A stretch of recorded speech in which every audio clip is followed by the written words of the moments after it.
Active voice के वाक्य को पैसिव वॉइस में, पैसिव वॉइस के वाक्य को एक्टिव वॉइस में सिर्फ बदलना आना काफ़ी नहीं होता है। इसके साथ ही active voice and passive voice का प्रयोग को समझना और जानना बेहद ज़रूरी होता है। पैसिव वॉइस के स्ट्रक्चर को समझने से पहले हम प्रयोग को अच्छी तरह से डिटेल में जानेंगे। यहाँ पर इंग्लिश एंड हिंदी में 2 वाक्य दिए गए हैं, इससे हम प्रयोग को समझेंगे। पहला वाक्य है गोपाल किताबें बेचता है, इसके लिए गोपाल सेल्स द बुक्स, किताबें बेची जाती है, उसके लिए the books are sold. The first sentence is about Gopal and says what he does, he sells. What sells? The books. The second sentence is about the books and says what happened it, बेची जाती है, बेची जाती है के लिए are sold. Gopal sells the books, ये active voice का वाक्य है और दूसरा पैसिव वॉइस का वाक्य है, क्योंकि एक्टिव वॉइस का मतलब होता है कर्तृवाच्य। कर्तृवाच्य मतलब करने वाला की प्रधानता होती है। इस वाक्य में करने वाला कौन है? गोपाल है, इसलिए ये सब्जेक्ट है। सेल्स सिंपल प्रेजेंट टेंस का वर्ब है, द बुक्स ये ऑब्जेक्ट है।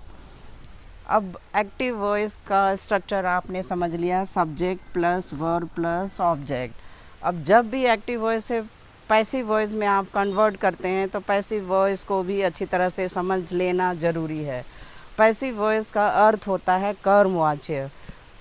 कर्मवाच्य में कर्म की प्रधानता होती है और इसलिए एक्टिव वॉइस में ये ऑब्जेक्ट कर्म होता है द बुक्स, और इसलिए सबसे पहले हम पैसिव वॉइस में the books as a subject के रूप में ऑब्जेक्ट को यूज़ करते हैं। उसके बाद यहाँ सिंपल प्रेजेंट टेंस का वर्ब है और बुक्स ये प्लूरल है, इसलिए आर हेल्पिंग वर्ब यूज़ किया जाएगा। सोल्ड वर्ब का थर्ड फॉर्म है।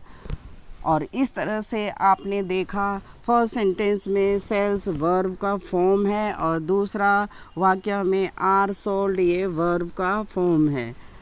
फॉर्म चेंज हो जाते हैं लेकिन जगह चेंज नहीं किए जाते हैं, ये ध्यान रखना है। वर्ब वहीं का वहीं होता है active voice and passive voice का। सिर्फ आपको पैसिव वॉइस में बदलते समय ये ध्यान रखना है, सब्जेक्ट को सबसे अंत में ऑब्जेक्ट के रूप में यूज़ करना है और ऑब्जेक्ट को आपको सब्जेक्ट के रूप में पैसिव वॉइस में यूज़ करना है या लिख देना है।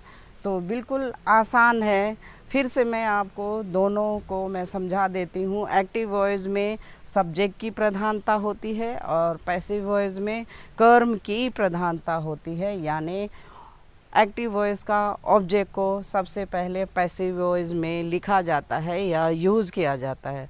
और इस तरह से पैसिव वॉइस का स्ट्रक्चर अपने आप ही सेट हो गया, object plus helping verb plus verb का थर्ड फॉर्म।